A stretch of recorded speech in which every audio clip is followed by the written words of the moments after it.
Qui ne fait pas de bêtises? Est-ce qu'il y a une personne qui ne fait pas de péché? Non? Même l'imam. L'imam, il ne fait pas de péché quand même. L'imam aussi. C'est-à-dire, moi aussi, je fais des péchés. On fait tous des péchés. C'est pas on peut, on en fait.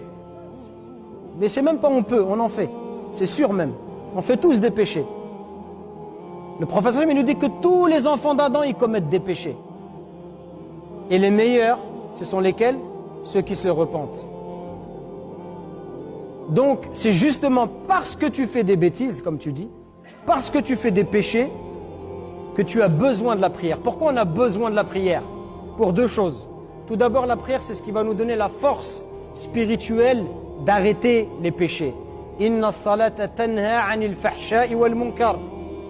Et la prière, elle préserve de la turpitude et du blâmable. Si tu fais des péchés, où tu vas trouver la force d'arrêter? Eh ben, c'est dans la prière. Parce que quand tu viens prier, Allah il ouvre ton cœur à la vérité. Allah il renforce ta foi. Allah il renforce ta conviction. Allah il te met la lumière sur ton visage, la lumière sur ton chemin. C'est ça qui va te donner l'énergie nécessaire d'arrêter les péchés.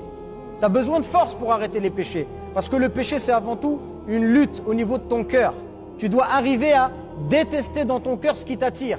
Et pour avoir cette force spirituelle, tu as besoin d'énergie. Où tu vas trouver cette énergie?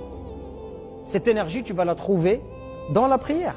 Ça, c'est la première raison pour laquelle on a besoin de la prière. La deuxième raison, c'est que la prière, justement, elle efface les fautes et elle efface les péchés.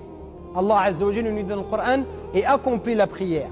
Aux deux extrémités du jour et à certaines heures de la nuit, les bonnes œuvres effacent les mauvaises. Accomplit la prière, pourquoi?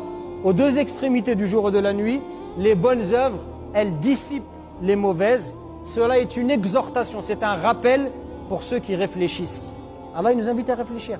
C'est justement parce que tu fais des péchés que lorsque tu vas faire la prière, elle va t'aider à effacer une partie de tes péchés. Et le prophète sallallahu alayhi wa sallam, il nous donne un exemple encore plus frappant. Il nous dit, voyez-vous s'il y a un fleuve qui passe devant la porte de l'un de vous.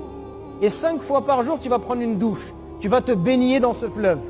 Est-ce qu'il va rester des saletés sur ton corps? Imaginez-vous quelqu'un, 5 fois par jour, il se lave dans le fleuve qui passe à côté de chez lui. Est-ce qu'il va rester des saletés sur son corps? Alors les sahaba, ils ont dit, non, ya Rasulallah, s'il se lave 5 fois par jour, il n'y a pas de saleté. Alors le prophète, il nous dit, ceci est l'exemple des 5 prières par lesquelles Allah, il efface les péchés. Voilà l'exemple des prières. Les prières, c'est comme si 5 fois par jour, tu vas te laver. Ça efface tes péchés, ça efface ta saleté. Et bien la prière, tu la fais 5 fois par jour, ça va effacer tes péchés.